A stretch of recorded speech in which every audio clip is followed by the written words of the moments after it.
Yo, what's up guys? It's Noah here, and in today's video, I'm going to be talking through the NBA slate on Draftkings for Tuesday, January the 10th.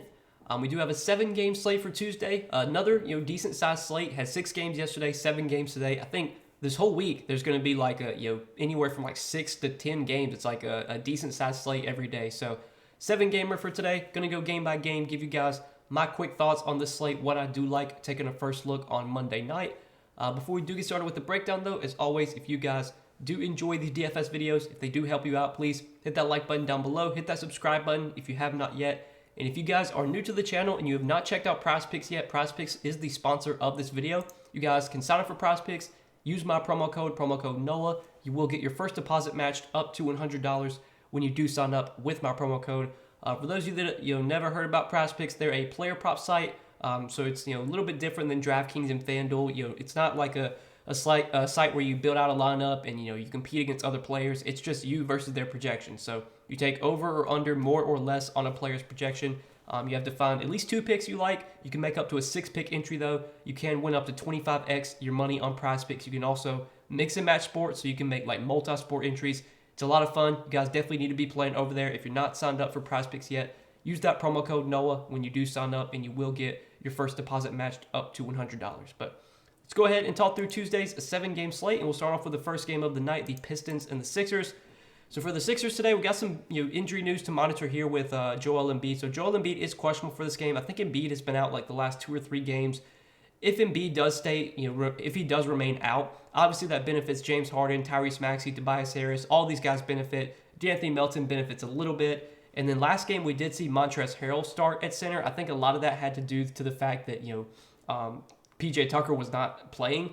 When PJ Tucker's healthy, they've been starting him at center and bringing Harrell off the bench. So I guess Tucker would start at center again. Harrell would come off the bench. If Harrell comes off the bench, I'm not like super excited about him, but I still think he would be a playable option if Embiid got ruled out. But if Embiid's out, I think the guys I'm really looking to from Philadelphia are the main guys, Harden, Maxey, Harris. I think all 3 of them look really solid. Their price tags are not like crazy expensive. I mean, they're all priced reasonably. I mean, Harden for 10-4 against this Pistons team, I have a lot of interest in. Harden only played 28 minutes last game. I think he lost some minutes due to blowout, but he put up a triple-double, had almost 60 DraftKings points. Really good matchup here. Pistons have been like one of the worst defensive teams in the league. So I'm very interested in Harden if Embiid is out.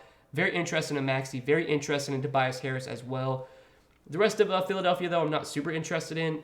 And now, if Embiid plays, then obviously guys like Harden, Maxey, Harris don't look nearly as good. If Embiid does play, you could consider him as a pay-up option. He's been really good this season. He's been super productive on a per-minute basis. I think it's a really good matchup for him. Detroit, I mean, they're going to be super short-handed here in terms of bigs. No Jalen Duren, no Marvin Bagley, so it's probably going to be like Isaiah Stewart that starts at center. Maybe they'll start like Nerlens Noel or something, but it'll probably be Isaiah Stewart going up against Embiid if Embiid plays. Definitely think that's a good matchup for Embiid. So Embiid, if he is in, I think is a viable option. But then on the Detroit side, so Detroit going to be missing some guys here. No Bojan, no Jalen Duren, no Marvin Bagley.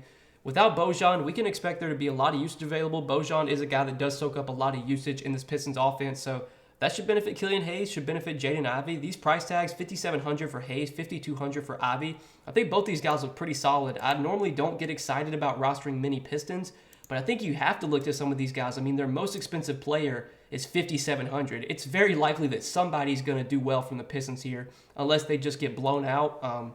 Then maybe all these guys do terrible, but $5,700 for Hayes as like the number 1 option on offense. I think he looks solid. I think Jaden Ivey looks really solid. Have interest in both those guys.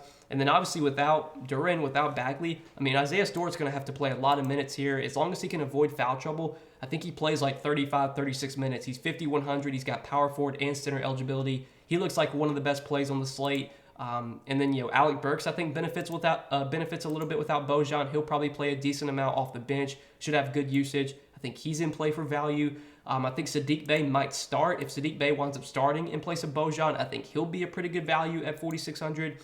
And then if they do elect to start like Nerlens Noel at center, if Nerlens Noel starts at center, he's only $3K. Historically has been a pretty good per-minute producer. He would be a guy that I would have interest in for value. Obviously, scary spot. If he has to go up against Embiid, there's obviously some foul trouble risk there, but Noel can produce when he gets minutes, and I think he would. If he starts, I think he would play like 24, 25 minutes as long as he avoids foul trouble, at least 24, 25 minutes. So there's actually a lot to like in this game, and especially if Embiid's out. I mean, there's going to be a lot to like on the Sixers. There's a lot of value on Detroit today. There's some blowout risk in this game, but if it stays close, I think you're going to see a lot of guys do well on both sides.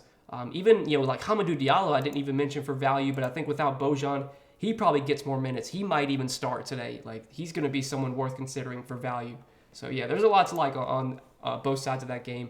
But let's move on to the next one, OKC and Miami. Not as much stands out here, but it's going to be, we're going to have to wait for some news because Miami could be shorthanded today. We'll start off with OKC, though. There's not really much on OKC I'm interested in for today.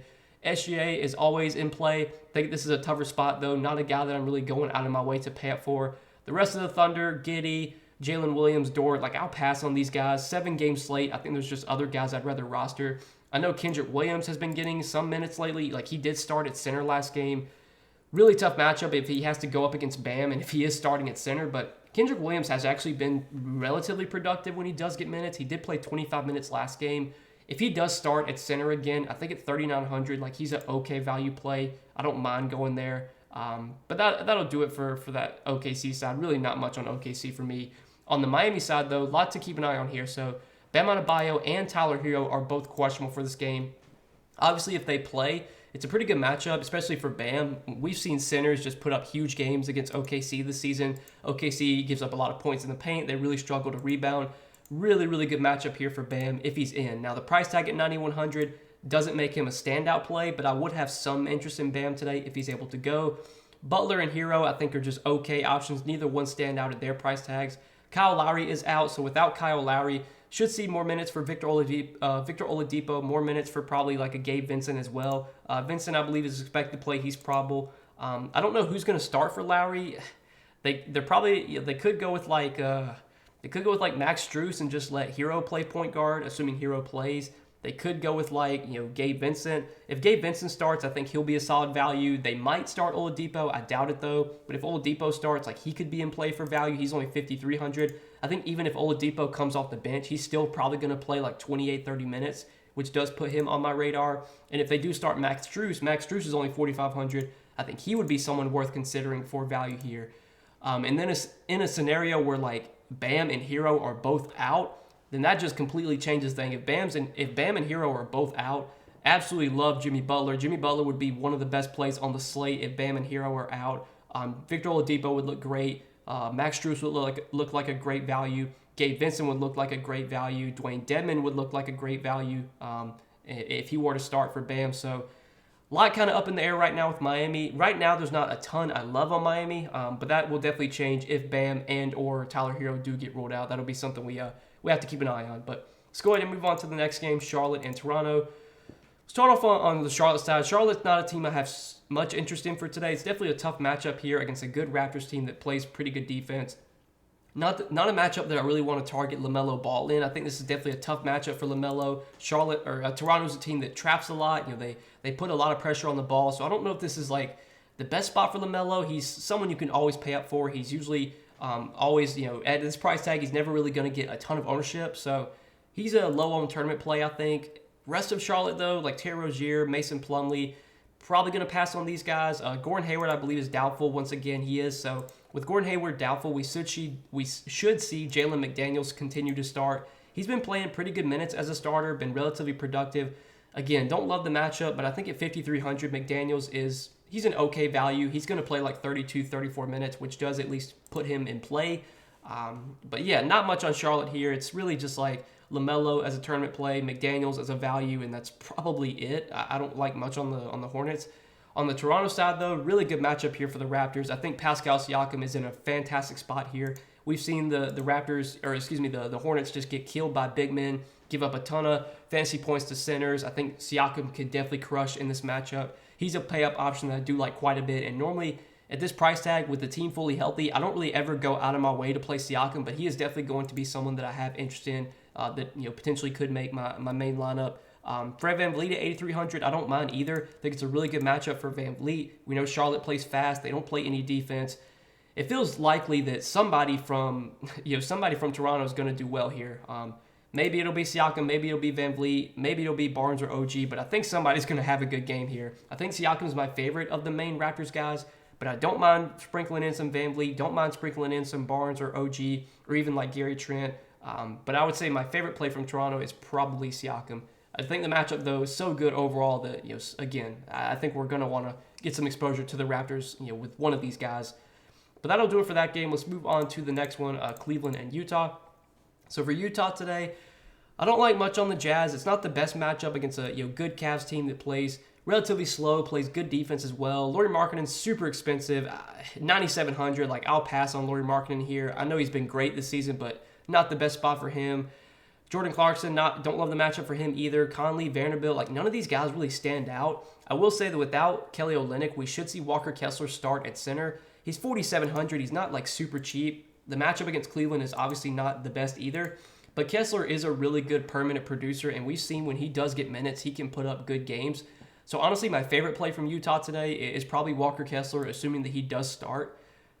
But I really don't like many Jazz here, and not a team I'm super interested in. Now on the Cleveland side, the guards from Cleveland, I'm not much interest in. I will say, though, Donovan Mitchell, I think this is his first game back to Utah since he got traded.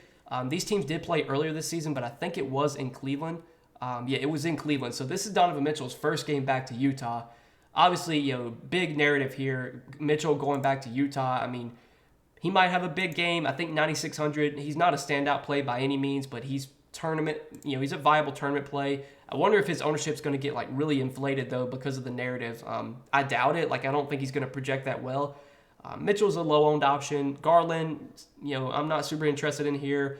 I think the bigs are solid options. We've seen Utah give up some big games to centers this season, and I know Jared Allen did really well last time they played Utah. He had a big game, put up 46 Draftkings points. It was one of his better games of the season.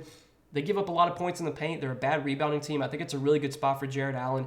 He's probably my favorite play on Cleveland. If I had to roster anyone on the Cavs today, I think Allen would be my first pick. And then obviously, if you want to play the narrative with Mitchell going back to Utah, sure, you could do that. But I like Jared Allen the most from the Cavs, I think. And that'll do it for that game. Let's move on to the next one, Phoenix and Golden State. So for Golden State, I think Steph Curry has a good chance to return today. We did get word that he is questionable for this game. I think it was reported first that he was probable. It was reported that he was probable, then it was questionable. The fact that he got reported as probable first kind of makes me indicate he's going to play. Plus, it's a big-time game against the Suns. So I expect Curry to be back. And if Curry's back, that pretty much takes almost everyone out of play. Obviously, all these guys got priced up for when Curry was out. So Clay, Wiggins, Draymond, Poole, these guys all look overpriced now that Curry's back. Curry himself, first game back from injury, I'll probably just avoid him. There could be a minutes limit on him, so I'm not going to go to Curry today. Clay, now that Curry's probably back, not super interested in. Same goes for Poole and Wiggins. Draymond, I don't know if his role changes too much. If anything, Curry coming back might be good for Draymond, but I'm not super interested in Draymond here. In a scenario where Curry remains out, then sure, you could go to Poole or Clay, but tough matchup against Phoenix. Don't love the spot here. Not super interested in many Warriors, regardless of if Curry is in or out, and especially if Curry's in. I'm not going to play any Warriors today. And then on the other side with Phoenix, so Phoenix really shorthanded here. No Devin Booker, no Chris Paul. DeAndre Ayton's questionable. Landry Shamet's questionable. Cam Johnson's still out. Cam Payne's still out. They don't have many bodies right now. Torrey Craig is questionable too. So with all these guys out, we can expect a really big role for pretty much whoever is healthy. If Ayton plays, I think Ayton's going to have a big role. He was really productive last game without Chris Paul, put up 40 DK points in a tough matchup against Cleveland. Matchup here against Golden State, I don't think is the best, but Ayton should be involved heavily in the offense, should get really good usage. I have some interest in him if he plays. Mikal Bridges, I think, is going to have to take a really big offensive role. I know Bridges this season has not been a great fantasy producer. He's going to play a ton of minutes, though, and without Chris Paul, without Booker, potentially without Ayton, there's just so much usage available here. We know Bridges is going to be out there for a ton of minutes, and especially going up against a Warriors team that has good scorers like Curry and Clay. They're going to want Bridges out there for defensive purposes. So I'm actually kind of interested in Mikal Bridges today, and he's a guy that I normally don't ever get excited to roster, but I do have some interest in him. Last game, we did see them start Landry Shamet at point guard in place of Chris Paul. He wasn't super productive, but he did play 33 minutes. And, if we are getting 30-plus minutes from Shamet at 5K with no Booker, with no Paul, I think he's a viable option. The price tag did come up, but I still think Shamet is in play. But definitely my favorite value from Phoenix is Dwayne Washington. Dwayne Washington did not start last game, but He has been a big beneficiary this season without Booker, without Paul. We've seen him be very productive when he's on the floor. His usage rate with Phoenix this year has been amazing. He's soaking up a ton of usage. Last game, played 25 minutes off the bench, took 18 shots, had 31 DraftKings points. He's still really, really cheap, 4,200. Washington, I would say, is probably going to be one of the best value plays on the slate. Even though he's coming off the bench, I think he is a really good value today. I think if Torrey Craig plays, he's a pretty good value. Torrey Craig last game played 24 minutes, but I think he lost some minutes in that game. That might have been a game he might have left with injury. I can't remember honestly, but I think Craig's minutes definitely are more secure without Booker, without Paul. They're just missing so many guys right now that they don't have a ton of bodies. So I think Craig at 4,500 looks like an okay value. Even like a Damian Lee coming off the bench, I don't mind for value. He played 26 minutes last game, was not super productive, but he's going to have to play a good amount. He's really cheap. I think he's viable. Probably more of like a late slate play, but I still do have some interest in Damian Lee. But yeah, man, Phoenix, they're short-handed right now. A lot of guys out, some guys questionable as well. There's going to be a lot to like on the Suns, but that's probably it for that game. So let's go ahead and move on to the next one, Orlando and Portland. So for Portland today, definitely a spot where you have to worry about blowout here. Orlando's on the second night of a back-to-back. Portland, this season has played pretty well, especially like at home. I don't like a ton of Blazers today. Dame at 9,500 is always in play for tournaments. I think it's a pretty good matchup for him. Orlando, I know, has given up some big games to point guards this season. The price tag on Dame is solid. He's not like super expensive, so I don't have an issue paying up for Dame. I don't think he's my favorite stud to go up to, but I think he is in play today. Grant and Simons, though, I'll probably pass on. I think Yusuf Nurkic looks solid. He's probably my favorite play overall from Portland. He's only 6,100. We've seen Nurkic's minutes really get up there lately. 38 minutes last game against Toronto, 33 minutes against Indiana. We know that Nurkic is going to be productive when he's on the floor.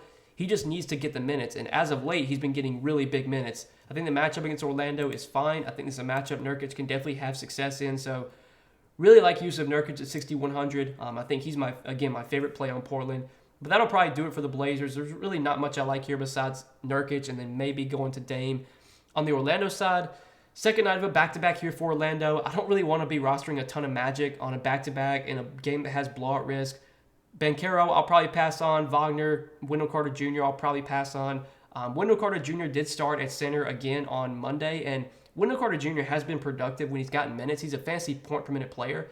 So if he starts again at center, I think Bol is going to be back for this game. I think I did see that he was going to return on Tuesday. Maybe they go back to Bol in the starting lineup, but if it is, Wendell Carter Jr. that starts, I think it's 6,400. Like, he'd be the one guy that I would have interest in from from Orlando. But in general, I really don't want to be rostering many Magic here. Just, again, second night of a back-to-back. There's blowout risk in this game. I'm going to try and avoid the Magic if I can. But let's go ahead and move on to the last game of the night, and then we'll wrap up this video. So the Clippers and the Mavericks. We'll start off on the Clippers side. No Paul George here for the Clippers. They're also missing, I saw someone else was out, Luke Kennard. They're also missing Luke Kennard, but obviously Paul George being out is kind of the big one. I mean, without Paul George, we can expect Kawhi Leonard to have a really big role. The offense is going to run through Kawhi Leonard, and now that Kawhi Leonard is no longer on a minutes limit, 38 minutes last game, 35 against Indiana, 37. He's playing huge minutes right now, and no PG. The offense is going to run through Kawhi. I think at 8,700, Kawhi looks really solid today. Made him the thumbnail for this video. I think he's a very solid, upper mid-range option. If you want to consider him a stud, I think he's one of the better stud pay-up options to go to today. A lot of interest in Kawhi. And then the rest of the Clippers, Zubac at 5,200. I don't mind. His minutes have been really good lately. He played 38 minutes last game. This matchup against Christian Wood and against the Mavericks, I think is definitely solid here. I think Wood's never been like the best defender, so I think Zubac's in a pretty good spot. I don't mind going to Zubac as a value. Without Paul George, you should see a little bit more usage for guys like Norman Powell, Marcus Morris. None of these value guys stand out like as great plays, but Powell's a guy that can soak up a lot of usage in that second unit. At 4,900, I don't mind going to him in GPPs. Same goes for Marcus Morris and Batum. Do want to mention that last game, they brought Reggie Jackson off the bench, and Terrence Mann actually started at point guard last game. If Terrence Mann starts at point guard again, I think at 4K, he's going to be a pretty good value play for today. He might start regardless. We'll have to see what the Clippers starting lineup is. Unfortunately, this is the last game of the night, so I have no idea. We're not going to get the Clippers starting lineup until way after lock. But if Terrence Mann does start again, he played 35 minutes and put up 34 DK points. He's going to have the ball in his hands a good amount if he is starting at point guard. And obviously without Paul George, there's a lot of usage available. So I do like Mann for value at 4K. He's probably my second favorite play on the Clippers behind Kawhi, assuming that he starts again. If he doesn't start, then I wouldn't be as interested in.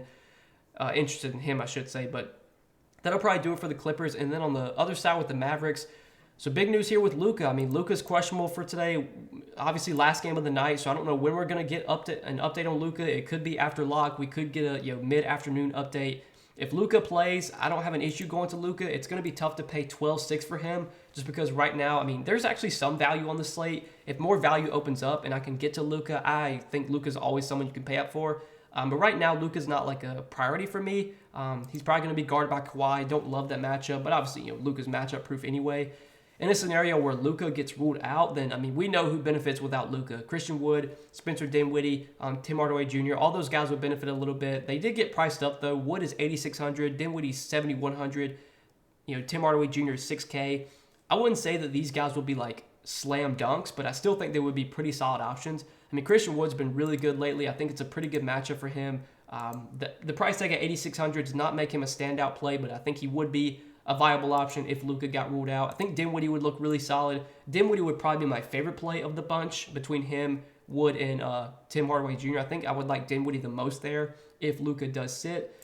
But these guys I'm not really considering if Luka's in. So it's just kind of we have to wait and see here if Luka gets ruled in or out. Again, last game of the night, so I don't know when we're going to get an update there. Hopefully we get some sort of update in the afternoon, but that'll do it, guys, for this 7-game slate for Tuesday. I hope you guys enjoyed this video. Again, I appreciate you watching.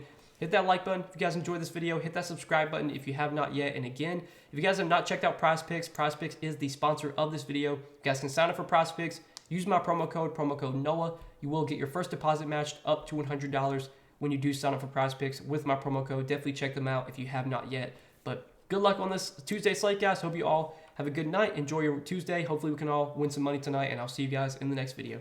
Peace.